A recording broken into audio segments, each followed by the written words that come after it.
Picture it, Christmas morning 1952, a stocking hanging from the bedpost.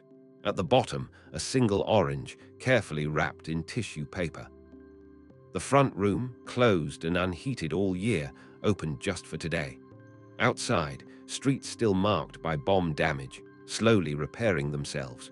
This wasn't the Christmas we recognize now. This was Christmas in a Britain still rebuilding, still rationing, still remembering the war. Yet within 30 years, everything would change. The country eating mock turkey in 1950 would be watching Morecambe and Wise in colour by 1977. Children making paper chains from newspapers would grow up buying Rubik's Cubes and video recorders for their own kids. If you lived through it, you remember how each Christmas felt different from the last. This is the story of how Christmas in Britain changed, decade by decade, memory by memory. The 1950s opened with war still casting a long shadow. Rationing, introduced in 1940, dragged deep into the decade. Sugar wasn't derationed until 1953. Sweets followed in 1954. For those early Christmases, every cake, biscuit and pudding took planning, patience, and carefully saved coupons. Christmas cake wasn't just a dessert, it was a family mission. Mothers hoarded dried fruit for months. Neighbors swapped ration books. And when ingredients couldn't be found, people improvised. Carrots bulked out Christmas puddings, adding sweetness where sugar was scarce. Mock cream replaced real cream.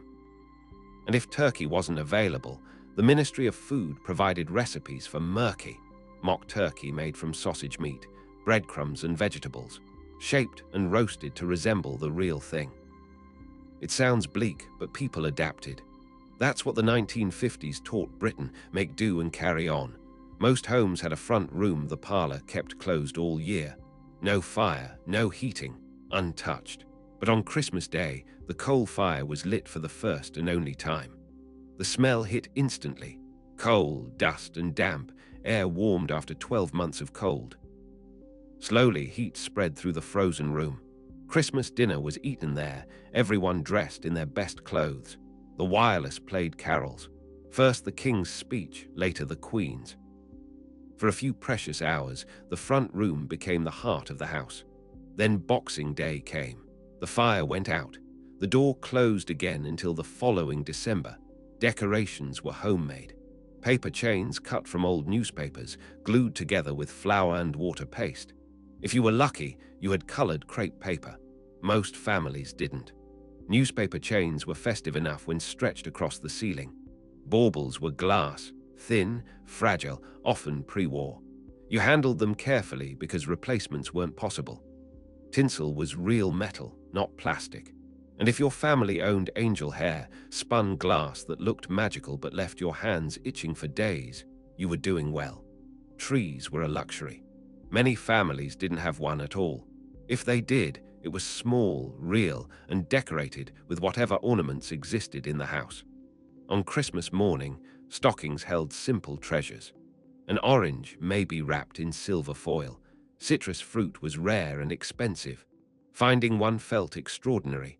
A few walnuts, perhaps a small bar of chocolate, maybe a wooden toy or a hand-knitted gift from Nan. Children who remember an orange in their stocking remember it more vividly than children today remember piles of presents.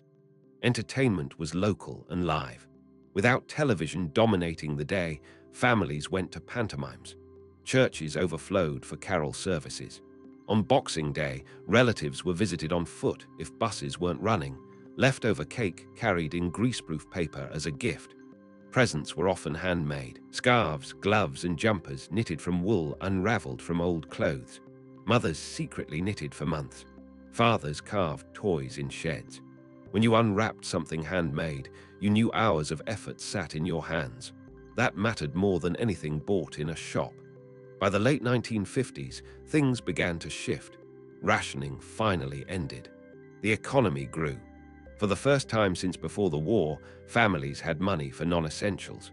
In 1957, the Queen's Christmas speech was televised for the first time. Families gathered around sets or went to neighbors' houses if they didn't own one.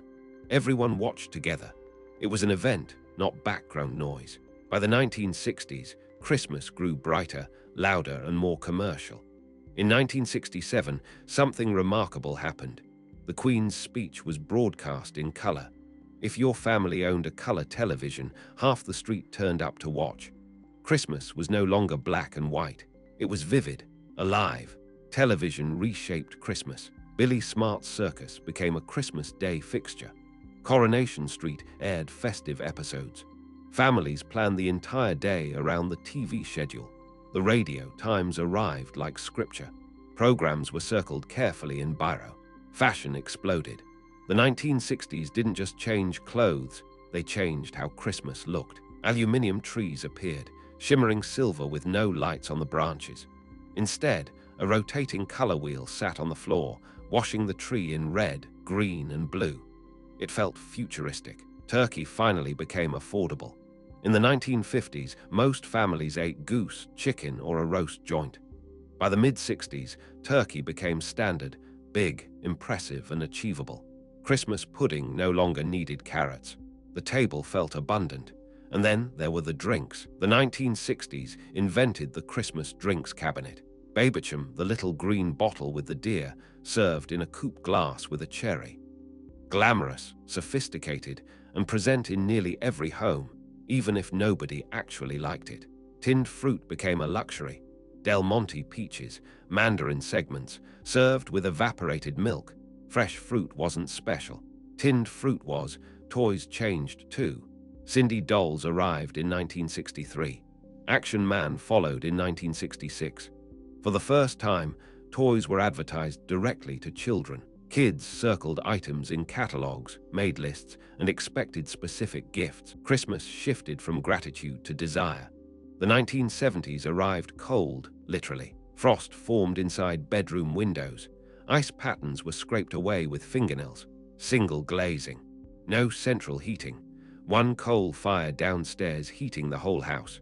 Christmas morning meant racing downstairs for warmth. The smell of coal smoke was Christmas, heavy, dark, perfect. Decorations went wild. The 1970s believed more was better. Tinsel everywhere, on trees, picture frames, ceilings, mantelpieces. Concertina paper decorations pinned up with drawing pins. Red bells. Green lanterns, multicolored garlands meeting in the center of the ceiling. By Boxing Day, half had fallen down or been knocked loose. Nothing matched. Baubles clashed. Fairy lights flickered, half working. Christmas Eve was spent testing bulbs, swearing quietly until the whole string finally lit up. Trees were artificial now. Cheaper, cleaner. Bought from Woolworths and reused for years. Some families still own theirs from the 1970s, battered but loved. But what truly defined the 70s were power cuts, strikes, and shortages. Electricity could disappear at any moment. Some Christmas dinners were eaten by candlelight, not for atmosphere, but necessity. And those are the Christmases people remember best. Without television, families talked, played cards, sang carols. Being forced together created memories no program ever could. Corner shops opened briefly on Christmas morning. Milkmen still delivered. Bottles clinked on doorsteps before dawn. Once shops shut on Christmas Eve, they stayed shut until the 27th.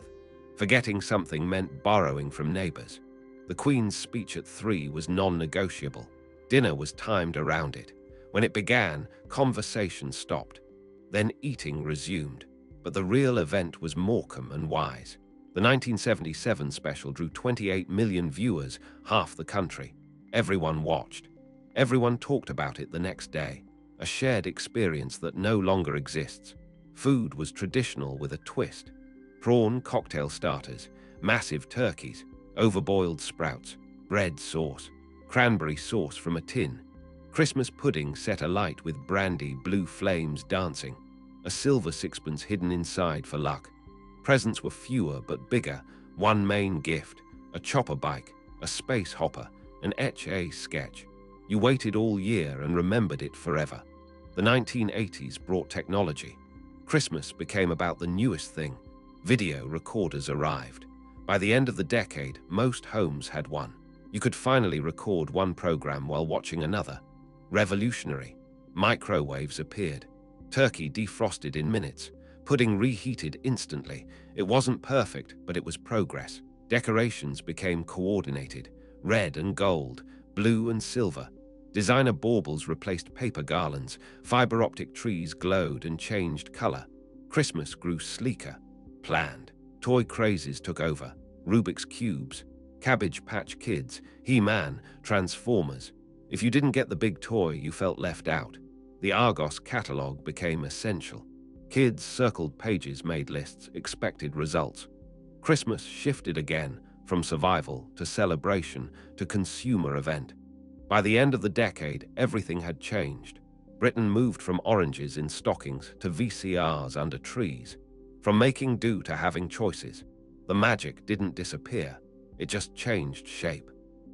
If this brought back memories, share it with someone who remembers. Subscribe to keep these stories alive, and drop a comment with your favorite Christmas memory from these decades.